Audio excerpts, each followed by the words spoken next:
Good morning friends, स्वागत है आप सभी लोगों का ज्ञानपुर यूट्यूब चैनल पर। तो आज है 25 अप्रैल और 25 अप्रैल के जितने भी मोस्ट इंपॉर्टेंट क्वेश्चंस आप सभी लोगों के एग्जाम्स के लिए बन सकते हैं, इन सभी क्वेश्चंस को यहाँ पे इस वीडियो में कवर किया जाएगा।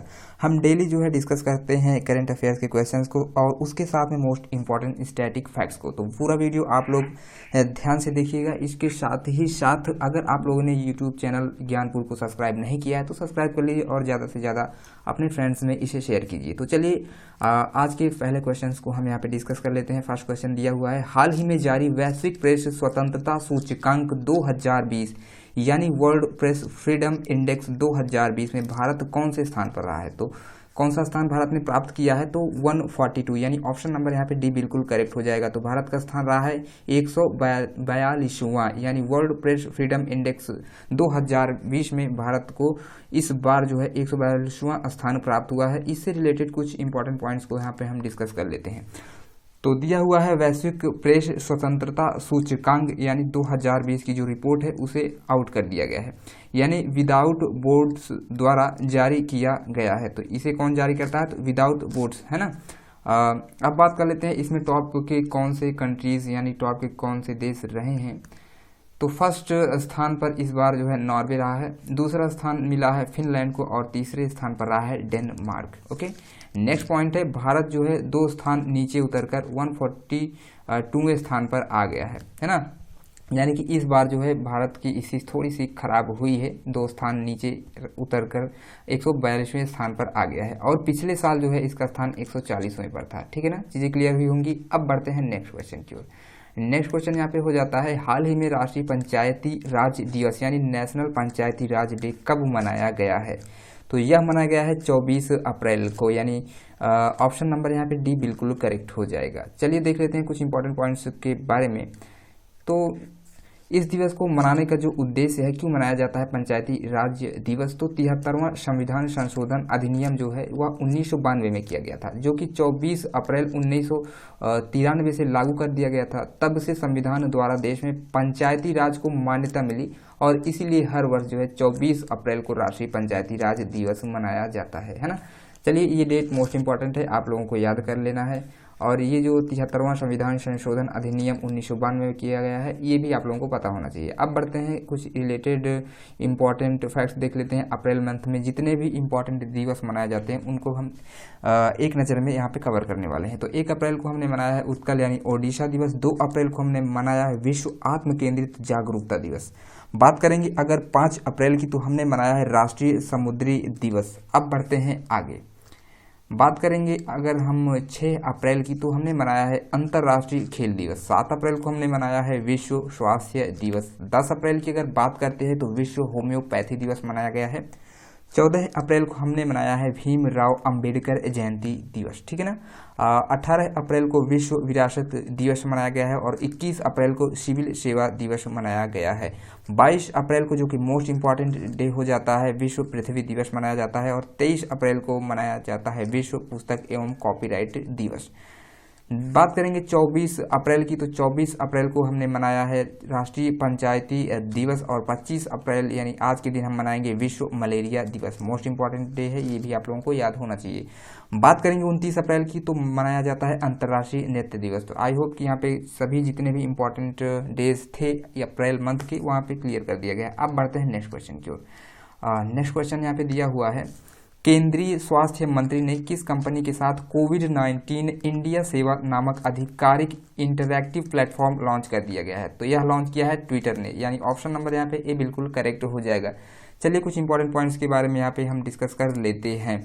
तो जो है कोरोना वायरस महामारी के कारण जो लॉकडाउन इस समय लगा हुआ है, ट्विटर के जरिए सरकार कोरोना वायरस संक्रमण के दौर में बड़े स्तर पर लोगों से जुड़ सकेगी और उन्हें जानकारी के साथ मदद पहुंचाई जा सकेगी, है ना। तो ट्विटर जो है सभी वर्गों के लोगों से इस कोरोना वायरस से संबंधित फैक्ट्स को पहुंचाएगी और इसे कैसे सेफ रहें, किस हिसाब से गाइडलाइन जो भी सरकार के द्वारा दी गई है कैसे पालन करना है, तो सभी जानकारी जो है ट्विटर के माध्यम से लोगों तक पहुंचाई जाएगी। तो अब बात कर लेते हैं ट्विटर से इंपॉर्टेंट फैक्ट्स जो कि एग्जाम्स में बनते हैं। तो ट्विटर क्या है, तो यह एक सोशल नेटवर्किंग साइट है ना। स्थापना कब की गई थी, तो 21 मार्च 2006 को इसकी स्थापना की गई थी। अगर बात करेंगे मुख्यालय की, तो कैलिफोर्निया यानी USA में इसका मुख्यालय हो जाता है। संस्थापक कौन है? तो जैक डोर्से जो है इसके संस्थापक और CEO हो जाते हैं। अब बढ़ते हैं आगे। नेक्स्ट क्वेश्चन यहाँ पे हो जाता है आपका, हाल ही में how the onion got its layers पुस्तक का विमोचन किया गया है, इसके लेखक कौन है? तो इसके लेखक सुधा मूर्ति हो जाते हैं, यानी ऑप्शन नंबर यहाँ पे सी बिल्कुल करेक्ट हो जाएगा। अब बात कर लेते हैं कुछ इंपॉर्टेंट पॉइंट्स के बारे में। तो सुधा मूर्ति क्या है? तो यह एक भारतीय मूल की लेखक हो जाती हैं। अब बढ़ते हैं आगे।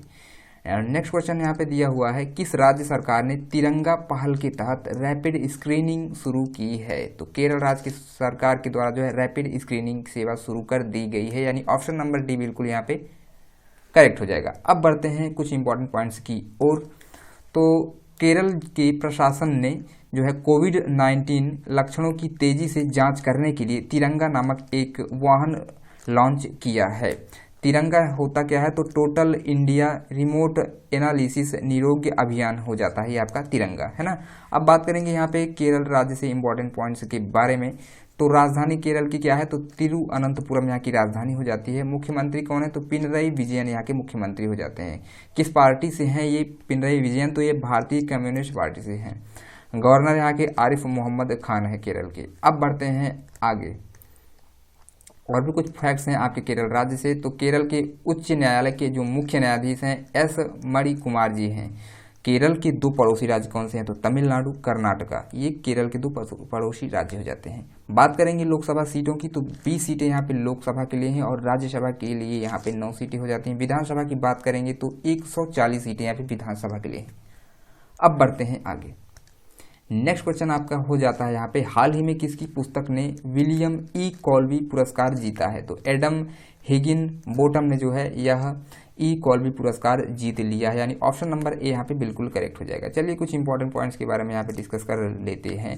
तो एडम हिगिन बोटम की जो पुस्तक है midnight in Chernobyl the untold story of the world press greatest nuclear disaster ने विलियम ई कॉल्बी पुरस्कार इन्हें प्रदान किया गया है इस पुस्तक के लिए, है ना। तो ये पुस्तक जो है आपको याद कर लेना है। इतना ही फैक्ट्स इतना पता होना चाहिए आप लोगों को, क्योंकि पुस्तक का नाम काफ़ी बड़ा होता है इसका। तो यहाँ पे मिडनाइट इन चेरनोबिल इतना आप लोगों को पता होना चाहिए। किसकी पुस्तक है? तो एडम हिगिन बोटम की पुस्तक है ना। चलिए अब बढ़ते हैं आगे।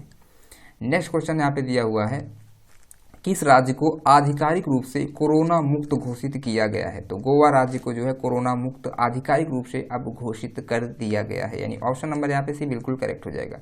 कुछ इंपॉर्टेंट पॉइंट्स के बारे में यहाँ पे देख लेते हैं। कोविड-19 क्या है? यानी कोरोना वायरस को कोविड-19 भी कहते हैं। कहाँ से फैला? तो यह वुहान शहर से फैला है। ये वुहान कहाँ पे पड़ता है? तो ये चीन में फैला है ना, यानी चीन का एक शहर है आपका वुहान। बात करेंगे नेक्स्ट पॉइंट की, तो वुहान से फैले कोरोना वायरस से होने वाली बीमारी को क्या नाम दिया गया है? तो कोविड-19 नाम दिया गया है। वुहान कोरोना वायरस को जो है एक SARS-CoV-2 नाम दिया गया है। अब बात करेंगे यहाँ पे गोवा राज्य के बारे में, चूंकि इसके बारे में इस क्वेश्चन में दिया हुआ है। तो राजधानी यहाँ की पणजी हो जाती है। मुख्यमंत्री प्रमोद सावंत जो कि बीजेपी पार्टी से हैं, यहाँ के मुख्यमंत्री हैं। चलिए आगे बढ़ते हैं। कुछ और भी इम्पोर्टेंट पॉइंट्स जो कि गोवा राज्य से बन सकते हैं डिस्कस करेंगे। तो गवर्नर यहाँ के सत्यपाल मलिक जी हैं, और गोवा के जो उच्च न्यायालय का नाम की बात करें तो मुंबई उच्च न्यायालय है, और यहाँ के जो मुख्य न्यायाधीश हैं प्रदीप नंद राज जोग जी हैं, है ना। अब देख लेते हैं नेक्स्ट पॉइंट को। तो गोवा के दो पड़ोसी राज्य भी हैं, कौन कौन से? तो महाराष्ट्र हो गया, कर्नाटका, इसके दो पड़ोसी राज्य हो जाते हैं। यहाँ पे लोकसभा के लिए 2 सीटें हैं, राज्यसभा के लिए 1 सीट और विधानसभा के लिए 40 सीटें हैं। गोवा जो है क्षेत्रफल के हिसाब से सबसे छोटा राज्य हो जाता है। मोस्ट इंपॉर्टेंट है ये फैक्ट, क्योंकि एग्जाम्स में कई बार रिपीट हुआ है, इसलिए आप लोगों को यहाँ पे बता दिया जा रहा है। नेक्स्ट पॉइंट यहाँ पे है, 19 दिसंबर को हर साल गोवा मुक्ति दिवस मनाया जाता है। हर साल जो है 30 मई को गोवा स्थापना दिवस मनाया जाता है। तो गोवा जो है मुक्ति दिवस और स्थापना दिवस अलग अलग हैं, इन दोनों को आपको याद होना चाहिए। यानी जो अगर बात करेंगे मुक्ति दिवस की तो 19 दिसंबर को मनाते हैं, और स्थापना दिवस की बात करेगा तो 30 मई को जो है मनाते हैं। अब बढ़ते हैं नेक्स्ट पॉइंट की ओर।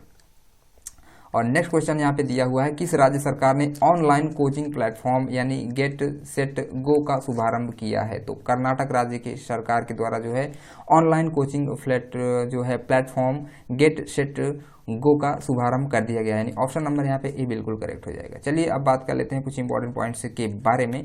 तो इस ऐप से जो है छात्रों को प्रतियोगी परीक्षा पास करने में मदद मिलेगी, है ना। अब बात करेंगे यहाँ पे कर्नाटक राज्य से रिलेटेड कुछ स्टैटिक पॉइंट्स के बारे में। तो यहाँ की राजधानी की अगर बात करेंगे तो बेंगलुरु हो जाती है। मुख्यमंत्री कौन है, तो BS येदियुरप्पा जो है ये कर्नाटक राज्य के मुख्यमंत्री हैं, जो कि BJP पार्टी से जुड़े हुए हैं। गवर्नर कौन है, तो वाजुभाई वाला जी यहाँ के गवर्नर हो जाते हैं। और इसरो का मुख्यालय भी यहीं बेंगलुरु कर्नाटका में है। कर्नाटक के उच्च न्यायालय के मुख्य न्यायाधीश जो हैं अभय श्रीनिवासन ओका जी हैं। और बढ़ते हैं नेक्स्ट पॉइंट की ओर। कर्नाटक जो है 5 पड़ोसी राज्यों से घिरा हुआ है, जैसे महाराष्ट्र, गोवा, केरल, तमिलनाडु, आंध्र प्रदेश, ये 5 राज्य है ना, इसकी सीमा से जुड़े हुए हैं। कर्नाटक में अगर बात करेंगे लोकसभा सीटों की, तो 28 सीटें हैं लोकसभा के लिए, 12 सीटें यहाँ पे राज्यसभा के लिए, और विधानसभा के लिए बात करेंगे तो 224 सीटें हो जाते हैं यहाँ पे विधानसभा के लिए। अब बढ़ते हैं नेक्स्ट क्वेश्चन की ओर।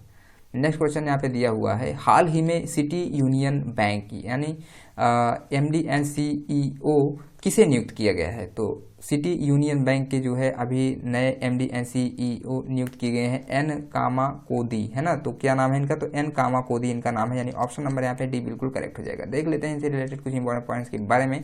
तो जो सिटी यूनियन बैंक है, अगर बात करेंगे स्थापना की, तो 1904 में इसकी स्थापना की गई थी। मुख्यालय इसका कुंभकोणम तमिलनाडु में है ना, कुंभकोणम जो है तमिलनाडु में पड़ता है। चेयरमैन क्या है, तो इनके चेयरमैन जो हैं सिटी बैंक यूनियन के, तो R मोहन जी हो जाते हैं। अब बढ़ते हैं नेक्स्ट क्वेश्चन की ओर। नेक्स्ट क्वेश्चन यहाँ पे दिया हुआ है, किस राज्य सरकार ने आयु एवं सेहत साथी ऐप को लॉन्च किया है, तो राज्य हो जाता है आपका राजस्थान, यानी ऑप्शन नंबर यहाँ पे डी बिल्कुल करेक्ट हो जाएगा। तो आयु एवं सेहत साथी ऐप को राजस्थान सरकार के द्वारा लॉन्च कर दिया गया है। इंपॉर्टेंट पॉइंट्स के बारे में यहाँ पे डिस्कस करने वाले हैं। तो जो यह ऐप है, यानी कोविड-19 के कारण जो लॉकडाउन इस समय राज्य में लगा हुआ है, लोगों को ऑनलाइन डॉक्टरों से परामर्श लेने और ज़रूरी दवाइयाँ मंगवाने में यह ऐप काफ़ी मददगार साबित होगा। अब बात करेंगे राजस्थान से रिलेटेड कुछ स्टैटिक पॉइंट्स के बारे में, जो कि आप लोगों को पता होने ही चाहिए। तो राजधानी यहाँ की जयपुर है। मुख्यमंत्री अशोक गहलोत जी जो कि कांग्रेस पार्टी से हैं। और गवर्नर की बात करेगा तो कलराज मिश्र यहाँ के गवर्नर हो जाते हैं। राजस्थान का जो उच्च न्यायालय के मुख्य न्यायाधीश हैं उनका नाम इंद्रजीत मोहंती है ना। मोस्ट इंपॉर्टेंट नाम है इंद्रजीत मोहंती का, आप लोगों को पता होना चाहिए। राजस्थान के 5 पड़ोसी राज्य कौन कौन से हैं, तो मध्य प्रदेश हो गया, गुजरात, हरियाणा, उत्तर प्रदेश और पंजाब, यही राजस्थान के 5 पड़ोसी राज्य हो जाते हैं, है ना। चलिए आगे बढ़ते हैं और यहाँ पे कुछ और भी फैक्ट्स दिया हुआ है, देख लीजिए। तो 25 सीटें यहाँ पे लोकसभा के लिए हैं। बात करेंगे राज्यसभा की तो 10 सीटें हैं और विधानसभा के लिए यहाँ पे 200 सीटें हैं, है ना। भारत का सबसे बड़ा रेगिस्तान जिसे थार रेगिस्तान कहते हैं, यह भी राजस्थान में स्थित है। नेक्स्ट पॉइंट है, कर्क रेखा भारत के राजस्थान राज्य से होकर के गुजरती है और कर्क रेखा भारत के 8 राज्यों से होकर निकलती है। कौन कौन से 8 राज्य हो जाते हैं, तो गुजरात, राजस्थान, मध्य प्रदेश, छत्तीसगढ़, झारखंड, पश्चिम बंगाल, त्रिपुरा और मिजोरम। ये 8 राज्य मैं हर बार आपको लगभग हर एक वीडियो लेक्चर में बता चुका हूँ। चीज़ें आप लोगों को ये याद हो गई होंगी। अगर अभी तक आप लोगों ने वीडियो नहीं देखा है उन सभी को, तो कोई बात नहीं, आप यहाँ पे भी चीज़ों को समझ सकते हैं, है ना। इसीलिए बार बार हम रिवीजन करते हैं, क्योंकि आप लोगों को क्या होता है कि एक बार में कोई चीज़ें जो है नहीं याद होती हैं, तो इसीलिए हम बार बार रिवाइज यहाँ पे करवाते हैं। चीज़ें आप लोगों को बार बार मिलें और बार बार आप उसे उन चीज़ों से होकर के गुजरें, जिससे चीज़ें आप लोगों के माइंड में सेट होती चले, है ना। चलिए अब बढ़ते हैं नेक्स्ट क्वेश्चन की ओर। नेक्स्ट क्वेश्चन यहाँ पे हो जाता है, हाल ही में डेविड ली को किस कंपनी का नया CEO नियुक्त किया गया है, तो हुआई इंडिया, है ना, का CEO नियुक्त किया गया है इन्हें। अब बात कर लेते हैं कुछ इंपॉर्टेंट पॉइंट्स के बारे में। तो हुआई जो चीन की मोबाइल बनाने वाली एक कंपनी है, तो डेविड ली जो भारत में हुई हुआई टेलीकॉम का नया मुख्य कार्यकारी अधिकारी इन्हें नियुक्त कर दिया गया है ना।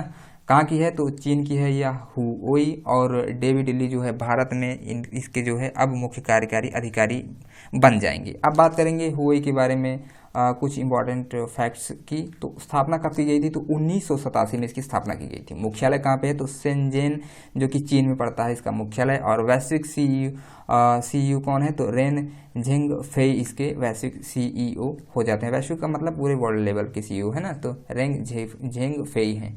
अब बढ़ते हैं नेक्स्ट क्वेश्चन की ओर। नेक्स्ट क्वेश्चन यहाँ पे हो जाता है, हाल ही में किसने G20 देशों के कृषि मंत्रियों की बैठक की अध्यक्षता की है, तो हो जाते हैं सऊदी अरब के, है ना। तो यानी ऑप्शन नंबर C बिल्कुल करेक्ट हो जाएगा। तो सऊदी अरब जो है G20 देशों के कृषि मंत्रियों की बैठक की अध्यक्षता करने वाला देश बना है, यानी ऑप्शन नंबर C बिल्कुल करेक्ट हो जाएगा। अब कुछ इंपॉर्टेंट पॉइंट्स के बारे में डिस्कस करेंगे। तो नरेंद्र सिंह तोमर जी जो हैं ये हमारे देश के केंद्रीय कृषि मंत्री हो जाते हैं। मोस्ट इंपॉर्टेंट नाम है, आप लोगों को पता होना चाहिए।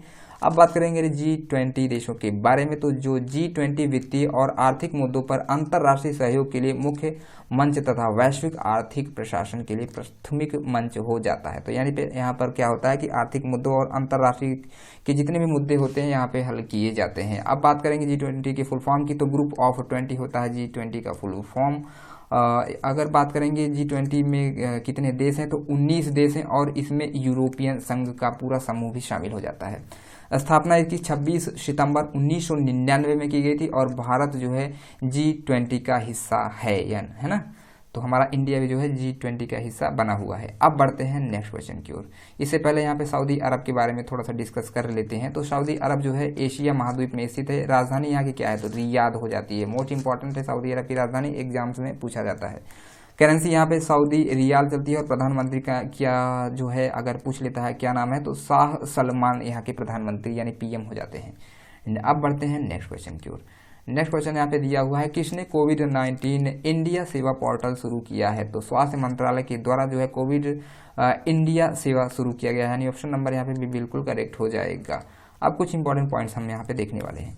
तो कोविड इंडिया सेवा का उद्देश्य जो है वास्तविक समय पर कोविड-19 महामारी जैसे संकट के समय में पारदर्शी ई गवर्नेंस डिलीवरी को जो है सक्षम बनाने और नागरिकों के सवालों के उत्तर देने का काम है ना। तो नेक्स्ट पॉइंट हो जाता है, डॉक्टर हर्षवर्धन हमारे देश के केंद्रीय स्वास्थ्य मंत्री हैं। मोस्ट इम्पॉर्टेंट जो है नेम हो जाता है, चूंकि कोविड-19 का प्रकोप फैला हुआ है तो स्वास्थ्य से रिलेटेड, हेल्थ केयर से रिलेटेड क्वेश्चंस एग्जाम्स में बन सकते हैं। तो आप लोगों को इनसे चीज़ें, जितने भी रिलेटेड चीज़ें हैं, आप लोगों को अच्छे से डिस्कस करते चलना है। आप लोगों को ज़्यादा से ज़्यादा इन्हीं चीज़ों पर फोकस करना है इस टाइम पे, है ना। तो केंद्रीय स्वास्थ्य मंत्री इस समय पर हो जाते हैं डॉक्टर हर्षवर्धन, है ना। अब बढ़ते हैं नेक्स्ट क्वेश्चन की ओर। नेक्स्ट क्वेश्चन यहाँ पे हो जाता है, किस देश ने अपना प्रसिद्ध बुल रनिंग फेस्टिवल रद्द कर दिया है। तो स्पेन के द्वारा जो है अपना प्रसिद्ध बुल रनिंग फेस्टिवल को अभी रद्द कर दिया गया है, क्योंकि यहाँ पर भी कोरोना वायरस काफ़ी तेजी के साथ फैला हुआ है ना। तो ऑप्शन नंबर डी बिल्कुल करेक्ट हो जाएगा। अब कुछ इंपॉर्टेंट पॉइंट्स के बारे में देखेंगे। तो जो बुल रनिंग फेस्टिवल होता है जो कि स्पेन में मनाया जाता है, यानी स्पेन के लोग इसे आयोजित करते हैं, तो यह क्या है, तो यह सांडों की एक तरह की रेस होती है जिसमें सांड रेस करते हैं। अब बात करते हैं स्पेन के बारे में। तो जो है स्पेन यूरोप महाद्वीप में स्थित है। राजधानी यहाँ के मैड्रिड है और करेंसी यहाँ पे यूरो चलती है। प्रधानमंत्री यहाँ के पेड्रो सांचेज जी हैं। अब बढ़ते हैं आगे, है ना। और आज का लास्ट क्वेश्चन यहाँ पे दिया हुआ है, हाल ही में समीर गोस्वामी का निधन हुआ है और है तो उनका संबंध किस क्षेत्र से है। तो यह पत्रकार थे। तो गोस्वामी का जो समीर गोस्वामी जी हैं यह एक पत्रकार थे और इनका हाल ही में निधन हो गया है। चीज़ें क्लियर हुई होंगी। और जो है यह अपने इंडिया के ही थे, यानी भारतीय मूल के, है ना। अब दोस्तों इस वीडियो को यहीं पर समाप्त करने की बारी आ गई है। आई होप कि वीडियो आप लोगों को पसंद आया होगा। अगर वीडियो पसंद आया है तो प्लीज़ जो है वीडियो को लाइक ज़रूर से ज़रूर करिए। सबसे इम्पॉर्टेंट बात ये है कि आप लोग इस वीडियो को कितना शेयर करते हैं, है ना। अगर आप लोगों को वीडियो पसंद आता है तो सबसे प्राथमिकता आप लोगों को वीडियो को शेयर पर जो है ध्यान देना है ना। तो बस आज के लिए इतना ही। जितना रिक्वेस्ट आप लोगों से करनी थी मैंने किया है, और बाकी अब आप लोग भी अपने स्तर पर इस वीडियो को ज़्यादा से ज़्यादा अपने दोस्तों में शेयर कीजिए। चलिए फिर मिलते हैं नेक्स्ट वीडियो में। तब तक के लिए जय हिंद, जय भारत।